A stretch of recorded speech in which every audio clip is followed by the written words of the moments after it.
So, Kirk Cousins made some comments about being misled by the Atlanta Falcons before signing with them last year.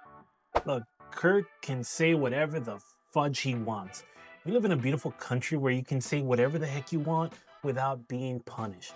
But because of this, I can also say whatever the heck I want about you. Saying how you were misled and lied to seems to be like a lie.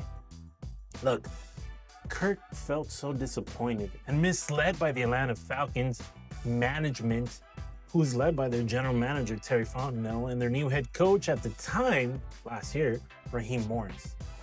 They promised him $180 million with $100 million guaranteed. He's got that contract. You shouldn't be worried about who they're going to pick in the draft. They promised him the starting job, which he had. So I don't see them misleading Kirk on this section of the negotiations. Sure, he lost his job, but was it Michael Penix Jr.'s fault? Or was it Terry Fontenot or Arthur Smith or Raheem Morris's fault? No, it wasn't. He wasn't informed about the drafting of a quarterback in the first round of the 2024 NFL draft. Cousins was informed of the Penix selection by the offensive coordinator, Zach Robinson, while the Falcons were on the freaking clock that day, which came as a surprise to him and his agent, Mike McCartney. First and foremost, why the heck do they have to tell you anything of who they will be getting in the first round, second round, or any round? Why do you need to tell you what the position they're going to be getting in those rounds? Just do your damn job and don't worry about the selection process. Come on, bro.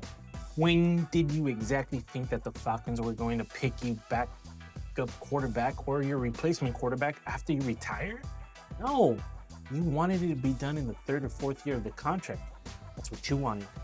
And you maybe get him being the backup quarterback in the second or third round like they did with Desmond Ridder back in the day. No, they get good players when available. And that's why if the best player available is the first round is a quarterback, you get him. Come on, man. Prior to your damn entry into the Falcons organization, they had horrible, and I mean horrible starting quarterbacks. They had horrible, and I mean horrible backup quarterbacks as well. The last time they were semi-good was 2 years prior to Matt Ryan playing his last game as a Falcons quarterback. Who the fudge is Desmond Ridder, you ask? I don't remember him either. All I know is he started for the Falcons, he sucked, and the Falcons lost out on picking a great or semi-great first-round quarterback during the Arthur Smith years. He told the commentator that you had no reason to leave Minnesota, which how much we loved it there.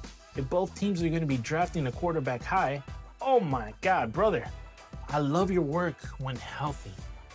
We both know that you were most likely not going to be starting quarterback with the Vikings after your injury last season with them.